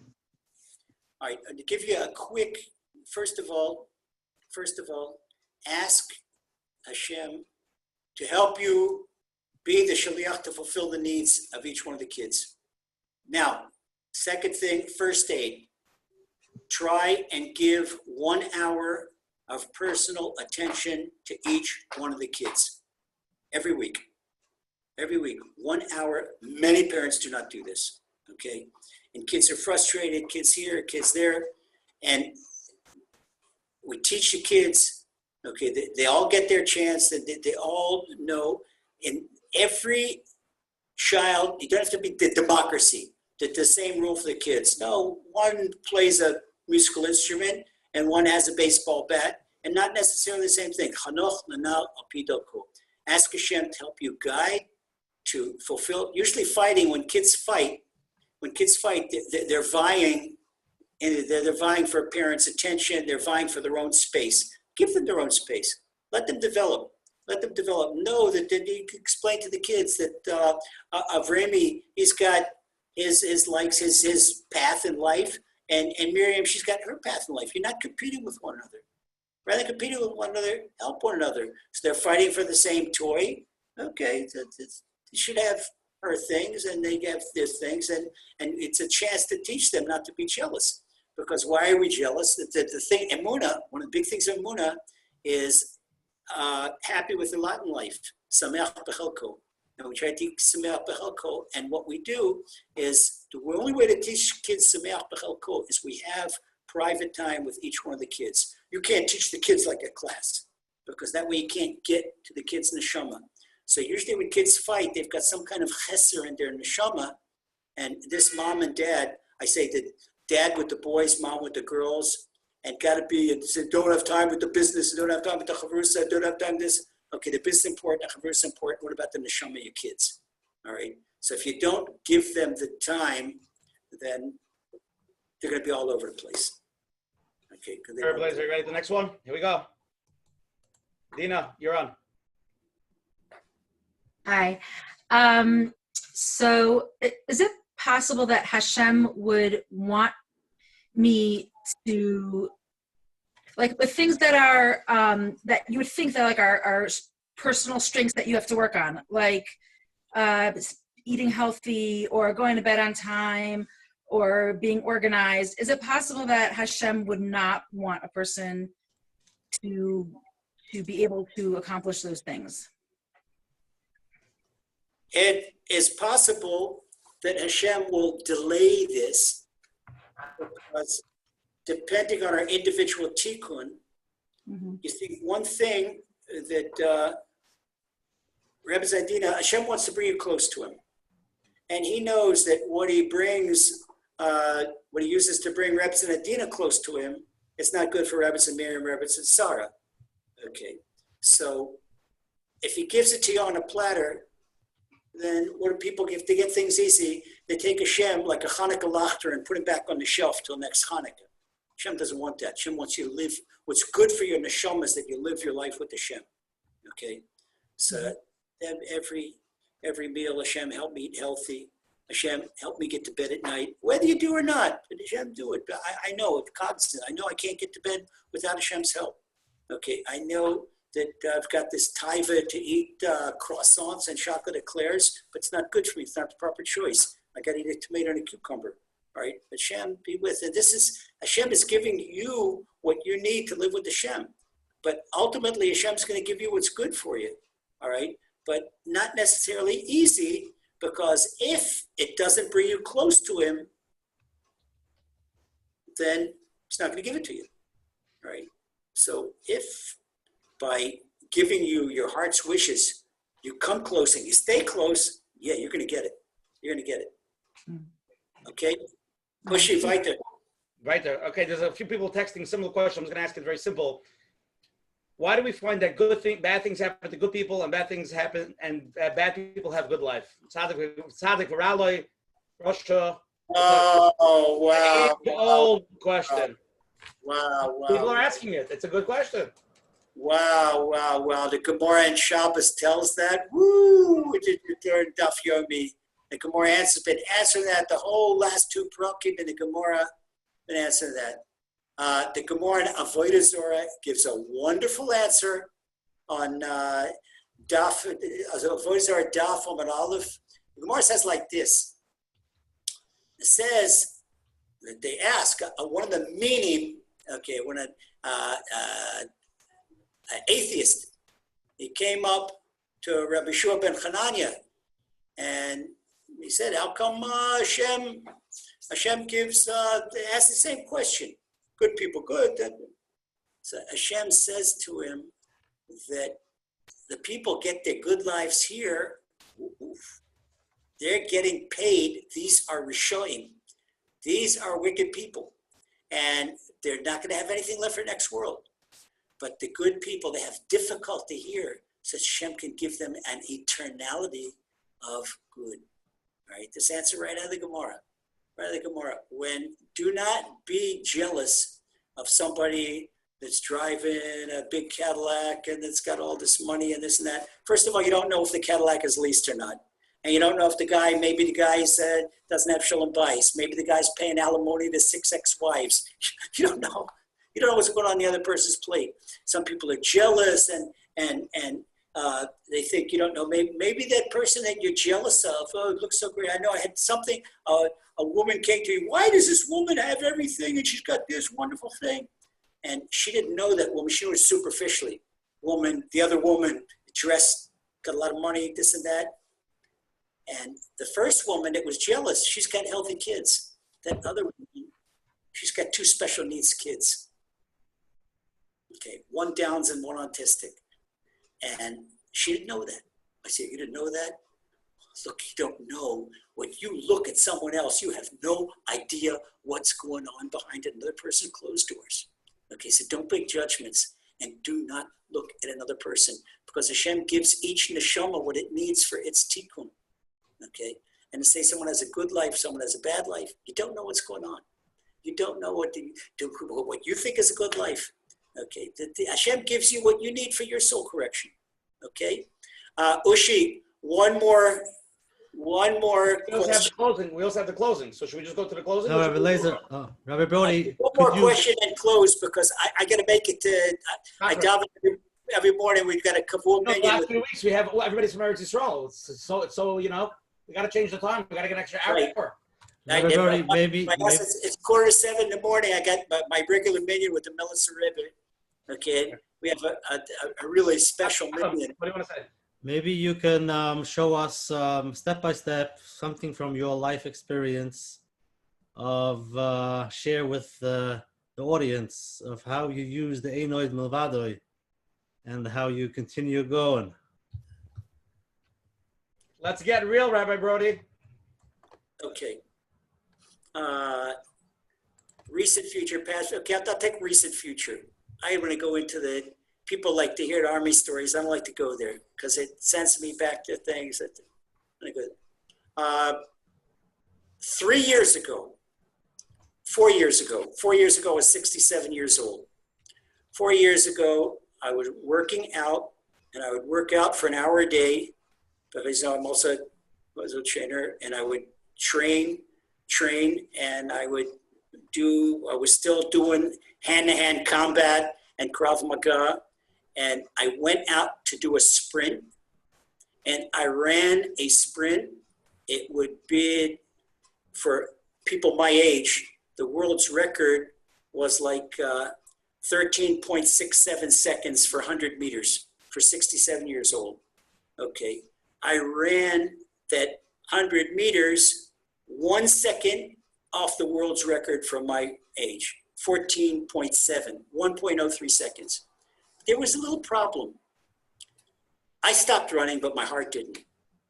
It just kept going, racing. Usually your heartbeat is 220 less your age. So if you're 40 years old, your heartbeat, your average heartbeat is 220 less 40, like 180. That should be your maximum heartbeat. Okay, your maximum heartbeat at super exertion, 180. Okay, that's the quick rule of thumb.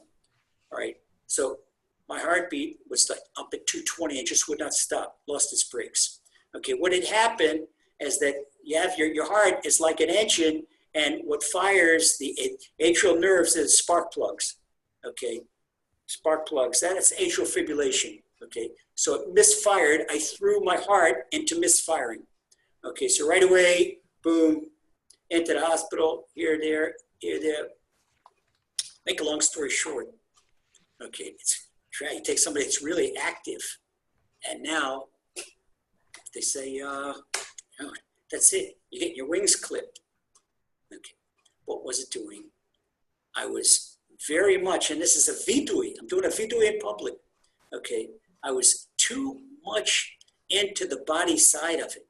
In other words, I thought I was doing a big Kiddush Hashem. Here you got a rabbi in physical training, this and that, I'm showing young kids that Yiddishkeit is cool, and they see this rabbi, they can do 100 push-ups, and they do all this stuff, and so I'm a God.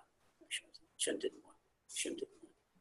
Okay, so what it really happened, Hashem put me in the hospital for 6 days, okay, and then had 6 days, one unsuccessful operation.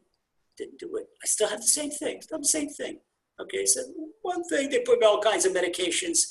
I've beat almost every medication. I have to take a little bit of a blood thinner so I don't get clots in my blood, because the thing about atrial fibrillation is if your heart beats, you see like a regular heart goes boom, boom, boom. Lazer Brody's heart goes boom, boom, boom, boom, boom, boom, boom, boom, boom, boom, boom, boom. That's what it's about. My heart as a nigun. Right, but what it did is made me focus much more. What are you doing, Lazer? I did a 6-day talk with Hashem, a 6-day cheshbon nefesh with Hashem, and there was a lot that needed to be corrected. Okay, a lot that needed to be corrected. So you take somebody that's so active, and boom, put the brakes. But just stopping to think. They said, what does Hashem do? my heart muscle is very strong. The only thing that's wrong is the spark plugs. Okay, the engine is great. The engine's great. The spark plugs. Okay, so you live with these lousy spark plugs. It is such a blessing. It's such a blessing. It does not bother me. Okay, so I don't lift weights anymore. I power walk. Okay, and I don't have my office used to be my gym and had all kinds of iron, what you wanted, kettlebells and dumbbells and barbells and weight, B'ul Hashem. And I had chavrusa. I had one chavrusa for Gemara Iyun. I had another chavrusa for hand-to-hand. My hand-to-hand chavrusa, he's a South African guy, 6'3", and he weighs 230 in MMA. Okay, and we had sparred. I don't want this. This one you got to be a healer and not a killer. All right, so you go, this is already. If Hashem would not have given me 6 days in the hospital and atrial fibrillation, and when your heart goes 220 a minute for an extended time, you get delirious. You get delirious. They did not know whether I was having a heart attack or a stroke. It was and on top of it, I forgot about I had a pneumonia and I had a pericardial infection of the heart that it looked like a stroke. It looked like a heart attack. They didn't know where to put me in cardiology or neurology. It was 6 days until I got there. But it was 6 days. I understood what was happening. Okay, Hashem, this is from you. And there's one thing I could say. Yeah, my Rebbe said, you can ask the Melitzer Rebbe, Mori Rabbi. Okay, the smile did not leave my face. Because I knew Hashem is from you, it's from the best. This is the best. Now, it's my job to look what's the best is. Okay. Ooh. They say, you were fool. You were messing up bad. We were messing up bad. And then afterwards, I had all kinds of changes in my life. I realized there were things that I wanted to do that I wasn't doing. There were things that I wanted to do, and I was letting people take away my free choice. And there are things I want to do. So finally, I went, learn what I want to learn, do what I want to learn, went, B'ul Hashem, the path that I'm on, it's my own path. People ask me, I'm not going to hide, people say, so well, you're not Rav Shalom anymore. Shalom, I have the greatest respect for Rav Shalom, we're good friends, but Lazer's got his own job. Lazer's got his job to do, and I'm not with Rav Shalom anymore. And people say, oh, but you want to know something? Somebody said the other day, Lazer Brody cut off his payas, he's off the derech. Oh yeah, here they are. Okay, and I want to show you, what's in here? Lazer Brody, because of 2 wars in the 70s, he's got a 50% hearing loss. So I discovered, and couldn't hear. I read people's lips until I've discovered this Swiss company that represents areas called Phonak, and I've got in the ear hearing aids that help me hear now 90%. My hearing's back up to 90%. Okay, but you know what happened when I had payas in front of my ears? It was like treetops in a hurricane. It was so sensitive. All right. It says, what am I doing? I can hear it. Okay, just very simple. Chef said, put your payas behind your ears and then you're fine. You're fine. So no, you're great. That's it. But people say all this kind of stuff. You see what people don't know what's going on. They don't fly. They don't look at the world properly. It's that everything's they're doing. Let's go to closing because you have to have a chakras. I don't want you to miss chakras. Okay, ready? That's fine. I want to say this is really people should know. People should know that when you get Emuna, I'm not even into the difficulties in life. Okay, I don't want to go into there because I'm where I see. But the important thing is, no matter what you do, you love every year. You got a smile on your face, and you love Hashem. Rabbi Lazer, I want to really thank you for coming on tonight. You really mechazek us tremendously. I want to let everybody know there was a lot more questions, Rabbi Lazer, and I had in front of me from before the year already 20 questions we didn't get to. So you have to come back. I'm so sorry to tell you this, but you're gonna have to come back. It will be my pleasure. It will be my pleasure. Okay, and I want to thank you, Ushi, and thank you, Coach Menachem. We're not ready yet. Rabbi Lazer, we're not ready yet. 1 minute. Give me 1 minute. Thank you for coming on tonight and giving chazak again. Rabbi Lazer, Rabbi Menachem read your book. He said it was an amazing book. The 3 words of Emuna, which is a great book. Everybody, if you can get it, Menachem said it's definitely you should do it. Next week on the program. Oh, there it is. You want to just read it to us quickly? Okay, next week on the program, we're going to have Reb Shimon Russell. Everybody can look at the screen. We're going to be talking about paving the way for struggling teens. understanding the journey. It's going to be an amazing share. Everybody, please come on. It's going to be very informative, and we're going to be touching some serious topics over there. Again, everything tonight is recorded. It's going to be on www.menachembernfeld.com tomorrow. If you have any questions or you want to reach Rabbi Lazer, please email Coach Menachem at gmail.com. He'll forward emails to Rabbi Brody or to him, anything that you need. Anybody who wants to hear this share, this is share number 18. There's a pre-recorded phone number. It's 732-924-8464. Again, 732-924-8464. I want to give a very special thank you to Rabbi Uri Bean. His company, again, is Reliable Cleanup. They service the tri-state area. They do all types of demolition, garbage removal, trash removal, tree removal, lawn, concrete. Basically, if you have a mess, you call Uri Bean, he cleans it up. 732-779-8851. Thank you to all our advertising sponsors, the Lakewood Scoop, Chazak, Ravi, and Yaniv, COL Live. I want to give a very special thank you to Chaim Kaufman from JCN and Shmuel Summer for always promoting us digitally. Coach Menachem, you want to say a few words? And Rabbi Lazer, if you could say 2 more words, and then we'll call it a night. Okay. One thing I want to do, we have to end with the blessing. First of all, I bless everybody, myself together with everybody, bless everyone, that we should all be zeiche. Have to understand one thing, that what came out of this Tochni tonight, when you see the hundreds of us together talking Emuna, it lights up Himmel. It lights up the people say, what is going on? Laser, 12 o'clock at night, Chatzois. Yeah, what is going on when all these people are Emuna? And it's a Yeshua that everybody together, bringing some nachas to Hashem. Hashem won't undoubtedly, those that need parnasa, get good parnasa. Those that need good health, get good health. Those that need shidduchim for themselves, for the children, get great shidduchim. Those that need kinderlach should get great kinderlach. All your heart's wishes for the best. And Hashem should bless you. It's after Tu B'Av, so we wish each other with a good Geben Shul. Everybody should have a wonderful New Year. And I want to tell you, it was a delight, a really sincere, personal delight to be with you. And I can tell you one thing, Ushi, Rav Menachem, I look forward to being with you again, okay? God bless. And enormous regards from Eretz Yisrael. Thank you. Coach Menachem, you want to say closing words? Go, Rav. I just want to thank you very much. Thank you very much for being with us. And I guess everyone could take out the piece of paper they wrote in the beginning, that one thing that they want to apply, whatever we discussed tonight, and either they can jump in and live fully with Ein Od Milvado, or have to take step by step. But in Mitzvah Hashem, tomorrow in the email, we're going to send out the link to the book, so we can all get this book and follow the steps that we discussed tonight in Mitzvah Hashem. You're just going to give me the book. I'm not going to buy another one. Just give me the book. Thank you, everyone. Thank you God very bless. much. Hatzlacha Rabba. Bye-bye. Thank you, Rabbi Lazer. Thank you again. Bye, everybody.